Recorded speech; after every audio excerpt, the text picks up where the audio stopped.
கொப்பு,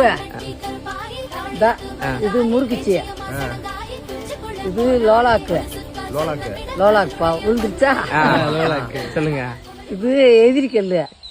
யாருக்கு எதிரி? இந்த இருக்காரு. ஆமா. இந்த இது உணப்பு தட்டு. இது இந்த இருக்குல்ல, உணப்பு தட்டு. உணப்பு தட்டு. இது இந்த இருக்குதுல்ல, இது குருத்தட்டு. குருத்தட்டு. இது இல்லாம கீழே ஒண்ணு போடுவீங்களா? அது பேர் என்ன? சவுடி. சவுடியா? சவுடி சொல்றாங்க. தண்டட்டியும் இருக்கு. இப்ப மாத்தா பூச 10 பேர் மக்கள் சவுடி வச்சிருக்காங்க. நான் சூர்யா தான் ஆட வச்சிருக்கான். பாத்து ஒரு ஆத்தால போய் காமிக்க போறியா? ஆமா, கை எடுக்க பாத்துக்க. ஒத்தரு வைந்தாரே ஒரு உனப்ப தட்டும் தாரே, நீ ஒத்துக்கிட்டு வாடி நம்ம வட பக்கம் போவோம்.